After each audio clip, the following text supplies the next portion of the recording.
오늘 말씀의 제목이 누구를 만나는지가 중요합니다. 우리가 세상을 살면서 많은 사람들을 만나며 그 만남들을 통해서 우리의 삶에는 크고 작은 사건과 많은 변화들이 일어납니다. 어떤 사람을 만나느냐 하는 것은 우리 인생에 너무나도 중요한 일입니다. 누구를 만나느냐에 따라서 인생이 전혀 다르게 변화될 수 있습니다. 인간은 누구나가 다 일생을 통해서 아주 중요한 만남들을 체험하게 되는데요. 첫 번째로는 어떤 부모님을 만나느냐, 그리고 그 다음에 어떤 스승, 어떤 영적 지도자를 만나느냐 하는 이것은 너무나도 중요합니다. 저는 지금도 제가 다녔던 대광중고등학교의 교감 선생님이었던 김종수 목사님을 기억합니다. 우리 학교에는 그 교감 목사님 말고도 다른 교목 목사님들이 여럿이 계셨는데 다 훌륭하셨어요. 근데 특히 그 교감이셨던 김종수 목사님은 우리가 학교에 등교를 할 때면 항상 운동장 앞에 긴 두루마리 한복을 입고 딱 서서 들어오는 우리를 아주 밝은 미소를 지으면서 사랑하는 아들아 이렇게 막 품어주셨어요. 그리고 하루 종일 학생들 교정에서 만나면 그냥 무조건 안아주시면서 잘 지내고 있지, 선생님 말씀 잘 듣고 막 이러면서 늘 품어주셨어요. 또 목요일마다 우리는 전교 예배가 있었는데 우리가 학생이 한 학년당 500명씩 중학교 1학년부터 고등학교 3학년까지니까 3,000명 되는 학생들이 모여서 예배를 드리는데 굉장했죠. 그런데 김종수 목사님이 설교하는 날은 눈물바다요. 그 목사님이 막 눈물로 설교하면서 복음을 전하는데 그 모습, 그 목소리가 지금도 쟁쟁합니다. 그래서 저는 그 목사님에 대한 기억이 너무 좋아서 나도 그 목사님처럼 사랑이 넘치고 인자한 주의 종이 돼야 되겠다, 그렇게 다짐하곤 합니다만, 우리 동문들 중에서 훌륭한 목사님들이 참 많은데요. 그 이유는 아마도 그런 훌륭한 목회자와 신앙의 멘토들을 만났기 때문이라고 저는 생각합니다. 또한 여러분이 어떤 남편, 어떤 아내를 만나느냐 하는 것도 참 중요합니다. 배우자의 성품과 인격과 인생관과 생활 방식과 어떤 꿈을 품고 있느냐가 중요하고, 무엇보다도 그 사람의 신앙이 아주 중요합니다. 가정에서 같은 신앙으로 신앙생활을 잘해야지 부부가 전혀 다른 신앙으로 살고 있다, 그것처럼 힘든 것도 없겠죠. 이런 모두가 다 소중한 만남들이지만 우리 인생들에게는 영원한 가치가 있는 삶을 위해서 반드시 있어야 하는 아주 중요한 만남이 있는데 그건 바로 예수님과의 만남입니다. 예수님과의 만남. 오늘 요한복음 3장에 니고데모라는 사람이 예수님을 찾아가서 만났습니다. 니고데모는 바리새인이면서 또 사내들인 공회원이었습니다. 바리새인들은 예수님을 집요하게 대적하는 사람들이었습니다. 그런데 이 니고데모는 바리새인이면서도 한밤중에 몰래 예수님을 찾아와서 만났어요. 아니, 사내들인 공회원인 그가 신앙 상담을 위해서 예수님을 찾아갔었다는 사실이 알려지면 동료 바리새인들에게 왕따를 당하는 건 물론이고요, 명예와 지위를 박탈당할 수도 있었던 일입니다. 그럼에도 불구하고 이 사람은 인생의 가장 근본적이고도 중요한 영생 문제를 해결받기 위해서 한밤중에 예수님을 몰래 찾아왔습니다. 그러니까 진리를 사모하는 마음이 너무나도 절실했기 때문에 이런 굉장한 모험을 한 겁니다.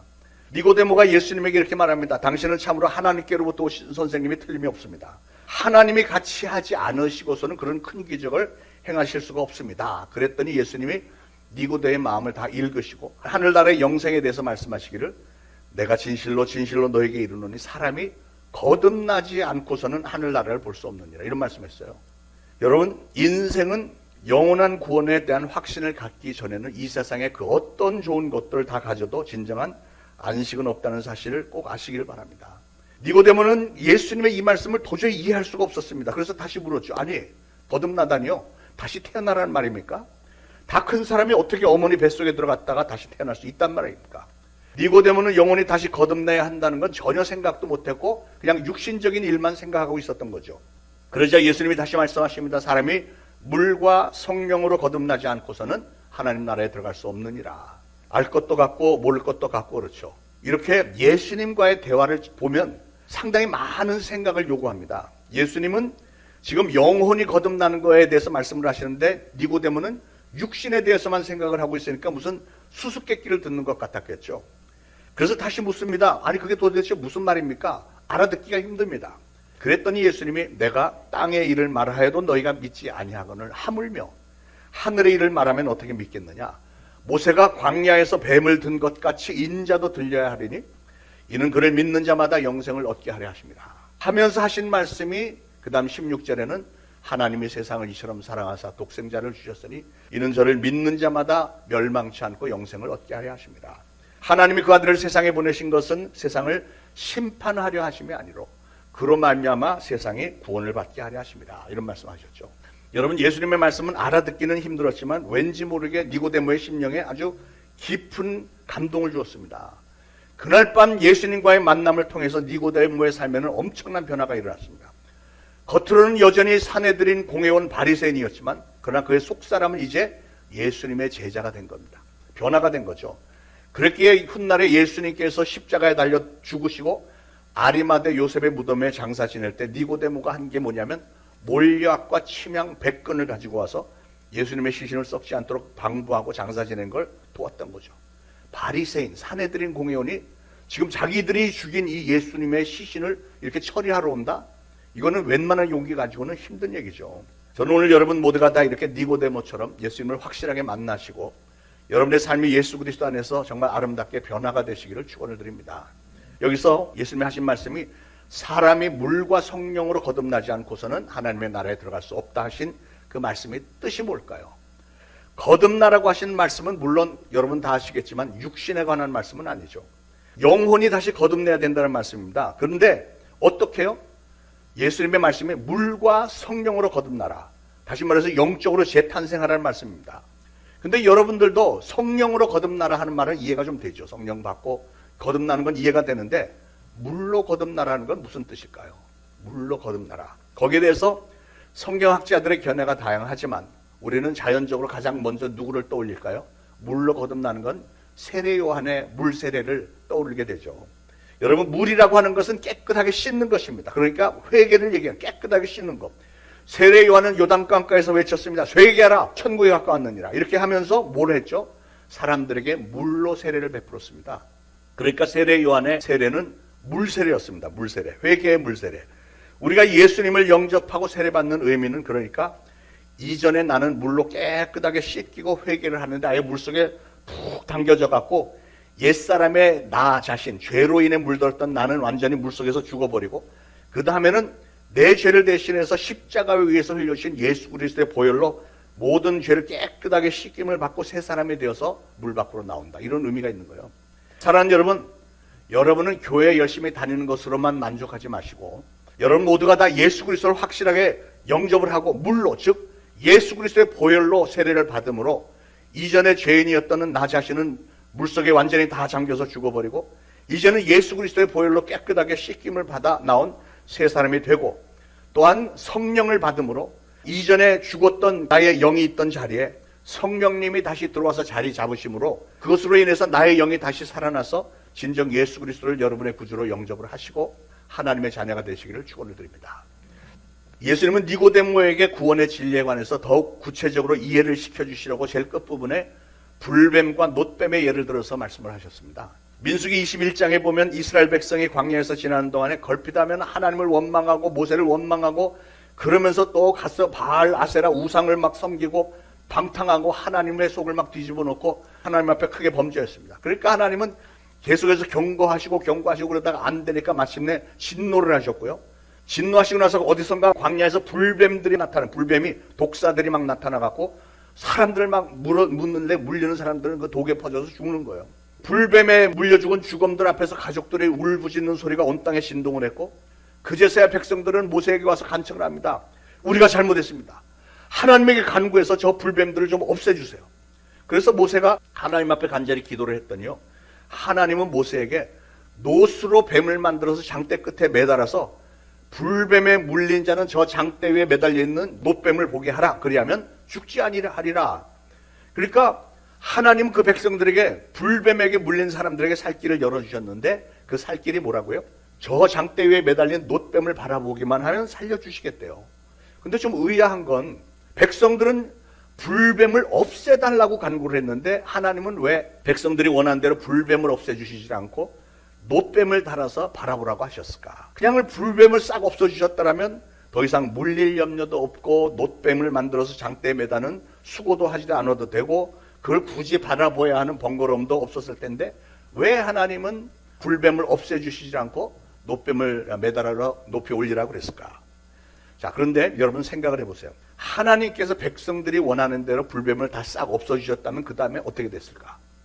아마 그저 하루 이틀 정도 감사의 축제, 하나님 감사합니다 축제 막 띵까띵까 하면서 하나님 앞에 양을 잡아 바치면서 감사합니다 난리를 쳤을 것입니다. 그러나 제가 그 사람들의 인간성을 잘 아는데 그 사람들은 금방 며칠 지나지 않아서 또 심한 불평불만에 빠지고 더 큰 범죄와 타락에 넘어졌을 거예요. 그런데 그거는 그 이스라엘 사람들만이 아니고 이게 바로 우리 인간의 한계입니다. 인간들은 다 그래요. 마귀의 유혹과 쾌락과 속삭임에 그냥 쉽게 넘어져 버리는 게 우리 인간들이에요. 뭔가 호되게 어떤 특별한 뭐가 있지 않으면은 사람들은 금방 며칠 지나면 3일 지나면 잊어먹고 또 범죄에 또 빠지는 거예요. 그래서 이거를 잘 이해하기 위해서 하나님의 뜻을 잘 이해하기 위해서 하나님과 그때 그 백성들과의 대화를 다상적으로 한번 생각을 해봤어요. 한번 잘 생각하면서 들어보시길 바랍니다. 하나님의 백성들에게 너희 오늘 왜 그렇게 고통 중에 빠진 줄 아냐? 얘 불뱀 때문입니다. 어디서 불뱀이 나왔느냐? 하나님이 보내셨잖아요. 내가 왜 불뱀을 벗는지 아냐? 우리가 하나님의 은혜에 감사하지는 않고 맨날 원망하고 불평, 불만, 불순종했기 때문이 아닌가요? 알기는 잘 안 해. 그렇다면 오늘 너희의 고통이 불뱀 때문에 너희가 고통당하는 거냐? 아니면 너희의 죄 때문이냐? 이게 마지막 질문이에요. 이스라엘 백성들이 고통당하는 게 불뱀 때문에 고통당하는 걸까요? 아니면 그들의 죄 때문일까요? 여러분의 대답은 무엇입니까? 만약에 이 질문에 대해서 여러분 중에 불뱀 때문에 고통당했죠, 이렇게 대답하는 분이 있다면 그분은 이스라엘 백성 체질입니다. 여러분, 우리 인생의 모든 고통은 바로 죄 때문이라는 사실을 아시기 바랍니다. 우리는 하나님께서 우리에게 주시는 징계 때문에 고통당하는 게 아니고 그 징계를 불러일으킨 죄가 문제라는 거예요. 죄.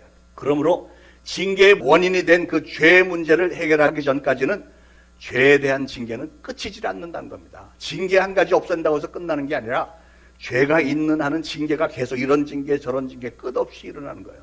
그렇다면 하나님은 왜 그토록 사랑하신다는 이스라엘 백성들에게 징계와 벌을 내리셔야만 했을까? 또 하나님은 오늘 그렇게도 사랑하신다는 우리에게도 도대체 무엇 때문에 우리의 삶 속에 환난과 연단을 내리시는 걸까요? 하나님의 목적은 우리가 하나님과 올바른 관계를 가지고 하나님께서 진정 기뻐하실 만한 삶을 삶으로써 우리가 영원한 천국에 들어가서 하나님과 영원토록 거하게 되는 것을 원하시는 거죠. 일시적으로 불뱀들을 없애는 게 목적이 아니고 징계를 없애버리는 게 목적이 아니고 불뱀에 물릴 일이 없도록, 그리고 혹시 불뱀에 물렸더라도 다시 살 수 있도록 우리가 바라볼 놋뱀을 우리에게 주셨다는 거예요.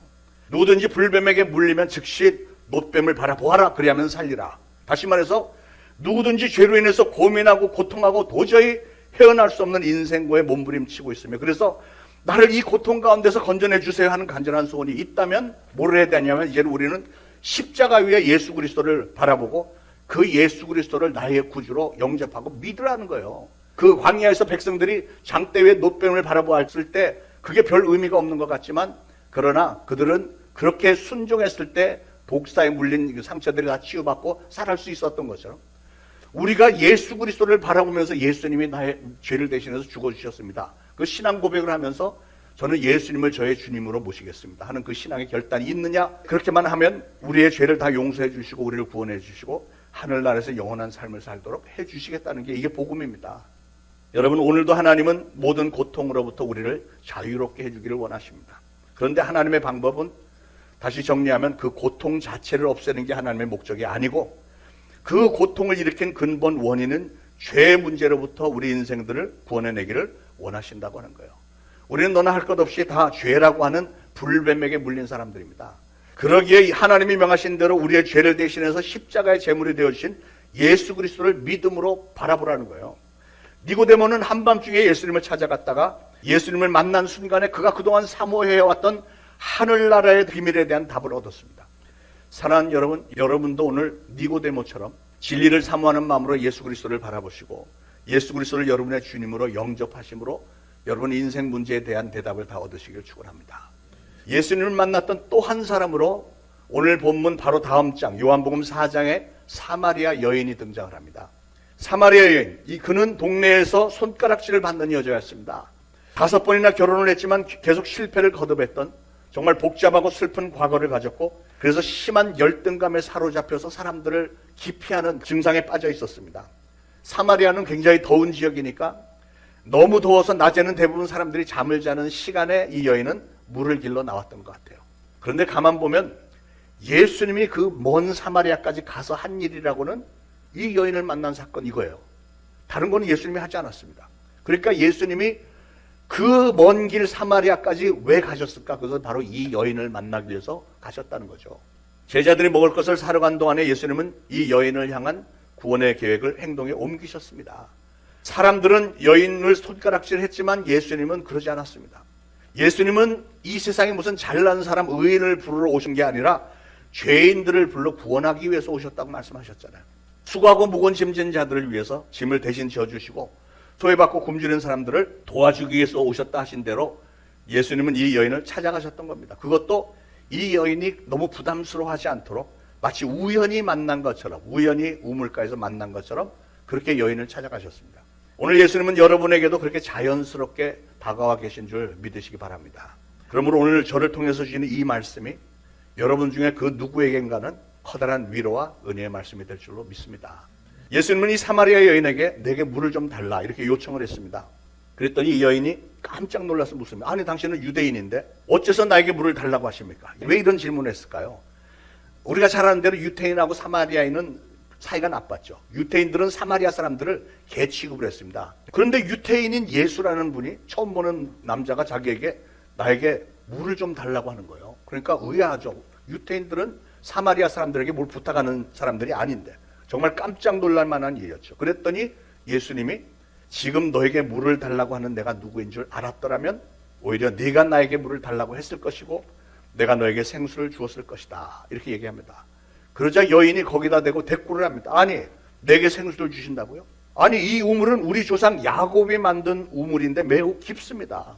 그리고 당신은 물을 길 두레박도 없는데 어떻게 당신이 나에게 생수를 준다는 겁니까?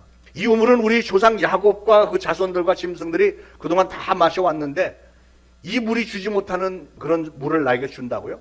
당신은 우리 조상 야곱보다 크시다는 말씀입니까? 이렇게 되묻습니다. 예수님은 뭘 자꾸 이렇게 따지려 드는 이 여인에게 이 물을 마시는 자는 또다시 목마를 것이요. 그러나 내가 주는 물을 마시면 영원히 목마르지 않을 것이다. 이렇게 말씀합니다. 여인은 이게 도대체 무슨 말인지 알아들을 수가 없어. 그러면 그 물 나한테 좀 주세요. 그러니까 예수님은 그 여인을 한참 바라보시다가 그렇게 하지. 그러면 너 가서 남편을 좀 데리고 와라. 그랬더니 나는 남편이 없는데요. 그래 그 말이 맞다. 네가 지금까지 남편이 5이 있었지만 모두 이혼했고 지금 남자와는 결혼도 하지 않고 그냥 살고 있지. 여인이 막 깜짝 놀라서 말하기를 당신은 선지자시군요. 제가 마침 당신에게 여쭤볼 말씀이 하나 있습니다. 우리 조상들은 이 산에서 예배했는데 당신들은 꼭 예루살렘에 가서 예배드려야 한다고 하더군요. 그랬더니 그 질문에 대해서 예수님은 아니다. 이곳도 아니고 예루살렘도 아니다. 아주 중요한 사실은 하나님은 누구든지 어디에서든지 영과 진리로 예배드린 자를 찾고 계시다는 사실이다. 이렇게 말씀하셨어요. 그러면서 하나님은 영이시니 예배하는 자는 영과 in spirit, 진리로 in truth, 영과 진리로 예배할지니라. 그랬더니 여자가 고개를 설레설레 흔들면서 말합니다. 아유 너무 복잡해. 성경에 이렇게 돼 있지는 않지만 분위기상 나 그거 못 알아듣겠어요. 그러면서 한 말이 그러나 장차 메시아가 이 땅에 오시면 자세히 알려주실 겁니다. 이렇게 얘기했어요. 그때 예수님이 말씀하시기를 내가 바로 그 메시아다. 이렇게 말씀하세요. 무슨 뜻이죠? 그러니까 메시아인 내가 지금 상세히 가르쳐줬지 않냐. 그 말씀이에요. 이 여인은 그 순간에 확 깨달았습니다. 영의 눈이 열리는 거예요. 이분이 진실로 메시아구나. 이 사실이 막 믿어졌다는 거죠. 그리고 그 메시아가 자기처럼 이렇게 천한 여자와 대화하시고 자기를 구원으로 이끌어주신 것에 대해서 너무 큰 감동을 받았어요. 그러고 나서 여인은 이 물동이를 그냥 우물가에다 그냥 내버려 두고 즉시로 마을로 뛰어갔습니다. 여러분 생각을 해보세요. 이 여인이 우물가에 나온 목적이 뭐예요? 물을 길러 나왔습니다. 그런데 예수님을 만난 순간부터 목적이 삶의 목적이 달라진 거예요. 내가 물을 기르는 게 중요한 게 아니고 이분을 빨리 가서 증거해서 사람들을 이분에게 데리고 와야 되겠구나. 그래서 그동안 자기가 기피해왔던 동네 사람들에 가서 외쳤습니다. 와보라! 메시아가 오셨어. 그동안 내가 한 일을 낱낱이 다 알고 계시더라고. 한번 와봐. 저는 여러분도 여러분 주변의 사람들에게 특히 잃어버린 양들을 좀 찾아가서 그렇게 외쳐주시면 좋겠어요. 와보라! 우리 초대신앙교회 한번 와보세요. 여러분 사마리아 사람들은 이 여인의 말을 듣고 우물가로 뛰어나왔습니다. 그랬을 때 그들은 예수님의 말씀을 들었고 병고침도 받았고 구원도 받았다고 그랬어요. 그들은 예수님께 자기들과 함께 계시기를 청하기까지 했고 그래서 예수님은 거기서 이틀을 더 머무르시면서 많은 은혜를 베풀어 주셨습니다. 여러분, 이 여인은 우물가에서 예수님을 만남으로 말미암아 그의 삶이 완전히 뒤바뀌어졌습니다. 그동안 죄책감과 허무감과 절망 가운데 살았었는데요, 이제는 저 영원한 천국 소망을 붙들게 되었고 인생의 참된 가치와 참된 목적을 얻게 되는 엄청난 혁명적인 변화가 이 여인의 삶에 찾아온 겁니다. 저는 여러분의 삶에도 이런 귀한 만남이 있기를 축원을 드립니다. 그러기 위해서는 여러분은 반드시 뭘 해야 되냐면 예수님을 만나셔야 돼요. 예수님. 2000년 전에 수가성 우물가에 찾아가셔서 그 소외되었던 여인을 만나주셨던 그 예수님이 오늘은 우리 이 초대신앙교회에 오셔서 여러분을 만나기를 원하시는 줄 믿으시기 바랍니다. 지금 이 시간 바로 이 예배당 이 자리에서 우리 주님은 여러분을 만나기를 원하세요. 아직까지 예수님을 개인적으로 만나지 못한 분이 계시다면 오늘 저의 설교를 여러분을 위해서 하나님께서 특별히 준비해서 저에게 전달해 주신 하나님의 음성으로 들으시고 예수님을 꼭 만나게 되시기를 축원을 드립니다. 사랑하는 여러분, 세상에서 가장 소중한 만남은 바로 여러분에게 생명을 주셔서 이 땅에 보내주신 창조주이시며 구원주이신 예수님을 만나는 일입니다. 니고데모는 본인이 직접 예수님을 찾아가서 만났고요, 여인은 예수님이 직접 그 우물가를 찾아가서 만나주셨습니다. 여러분은 언제 어디서 예수님을 만날 수 있다고 생각하십니까? 저는 우리 초대신앙교회가 여러분이 예수님을 만난 장소가 되어지기를 간절히 소원합니다. 하나님은 광야에서 백성들에게 성막을 지으라, 내가 그 성막에서 너희를 만나겠다, 이렇게 말씀하셨습니다. 하나님은 성전에서 우리를 만나주기를 기뻐하신다는 거예요. 여러분, 이 자리에 지금 성령님이 임재해 계신 줄로 믿으시기 바랍니다. 예수님이 오늘 이 자리에 우리 함께 계시다고 믿으시기 바랍니다. 여러분 모두가 이 시간에 예수님을 만나게 되시길 축원합니다. 여러분을 구원하시기 위해서 저 십자가에 못 박혀 몸 찢기시고 피 흘리신 그 예수 그리스도를 여러분 오늘 꼭 좀 만나시기 바랍니다. 여러분을 만나서 여러분 인생의 문제를 해결해 주시기 위해서 예수님은 십자가에 달려 돌아가셨습니다. 여러분이 예수님을 여러분 자신의 주님으로 모시는 그 순간에 순식간에 여러분의 모든 죄가 다 용서함을 받고 죄 씻김을 받는 놀라운 은혜를 체험할 수 있는 줄로 믿으시길 바랍니다. 그래서 그 죄악의 누더기 옷을 다 던져버리고 이제는 예수님께서 십자가 위에서 여러분을 위해서 마련해 주신 그 보혈, 흘려주신 그 보혈로 여러분의 모든 죄가 깨끗하게 씻김을 받고, 그렇게 깨끗하게 씻김을 받은 의의 예복을, 의로운 예복을 여러분이 받아 입게 될 줄로 믿으시기 바랍니다. 그렇게만 되면 여러분의 지난날의 그 어떠한 죄에도 불구하고 모두 깨끗하게 용서받고 하나님 앞에 설 수 있는 의인의 자격을 얻게 되는 거예요. 칭의라고 말씀드렸잖아요. 우리는 여전히 죄인이지만 하나님은 우리 안에 예수 그리스도가 주님으로 있는 걸 보고 내가 너를 의롭다 칭해 주겠다, 칭의. 그래서 의롭다 칭해 주겠다 하고 그래서 우리의 예배를 기쁘게 받으신다는 거예요. 이 얼마나 놀라운 일입니까? 예수님이 십자가에 달려 돌아가실 때 양편에 두 강도가 양쪽에 하나씩 있었죠. 그 중에 한 강도는 예수님을 저주하고 욕했지만 오른편에 있던 다른 강도는 주께서 주님의 나라에 임하실 때 오늘 저를 기억하소서, 이렇게 간청을 했더니 예수님이 즉시로 뭐라고 하셨어요? 오늘 밤 너는 나와 함께 낙원에 있으리라, 이렇게 말씀하시죠. 여러분, 누구든지 주의 이름을 부르는 자는 구원을 얻게 되리라고 했습니다. 그 강도는 그의 인생 제일 마지막 순간에 예수님을 만나서 오늘 밤 저를 기억해 주세요 한 그 말 하나 때문에 구원을 받게 된 거예요. 예수님을 만났기 때문에. 그 마지막 순간에 이 사람이 예수님을 만나지 못했다면 어떻게 됐을까? 왼편에 있는 강도처럼 됐겠죠. 사랑하는 여러분, 우리 인생길에서 꼭 만나야 되는 분이 누구라고요? 바로 예수 그리스도십니다. 어떤 일이 있어도 여러분은 그분을 반드시 만나셔야 됩니다. 이 자리에 혹시 아직도 예수님을 못 만난 분이 계십니까? 오늘 반드시 만나시기 바랍니다. 어떻게 만나느냐고요? 예수 그리스도를 바로 여러분의 구주로 여러분의 마음으로 믿고 입으로 시인하기만 하면 순식간에 구원을 받는다라고 성경은 말씀했습니다. 아직 그 경험이 없으신 분은 이 시간에 꼭 예수님을 영접하기를 축원을 드립니다. 모두 눈을 감으시기 바랍니다. 눈을 감고 잠깐만 더 말씀 들어주시기 바랍니다. 사랑하는 여러분, 여러분 스스로 돌아보실 때 여러분은 구원의 확신이 있으십니까? 저는 여러분이 얼마나 오래 교회 다녔는가를 묻는 게 아닙니다. 여러분의 교회 직분이 무엇인가를 묻는 것도 아닙니다. 만약에 여러분의 생명이 지금 당장에 멈춘다고 하면 여러분은 천국에 들어갈 자신이 있으세요? 여러분이 인생을 참 잘 살았다고 주님의 칭찬을 받을 자격이 있으십니까? 그걸 묻고 있는 겁니다. 이 질문에 대해서 자신이 없으신 분은 아직 예수님을 만나지 못한 분이겠죠. 그러나 기쁜 소식은 예수님은 오늘 여러분을 만나기 위해서 지금 이 자리에 와 계시다고 하는 사실입니다. 지금 이 자리에 성령님이 강하게 임재하고 계십니다. 여러분이 그냥 마음문을 열고 예수님을 여러분 개인의 구주로 받아들이기만 하시면 되는 거예요. 이 시간에 결단하시기 바랍니다. 이 시간에 생전 처음으로 예수님을 나의 구주로, 나의 주님으로 모시겠습니다 라고 작정하는 분이 계시면 모두 다 눈을 감으신 상태에서 조용히 오른손을 들어서 표기해 주시길 바랍니다. 내가 나의 평생 처음으로 예수님을 나의 구주로 영접하겠습니다. 신앙의 결단.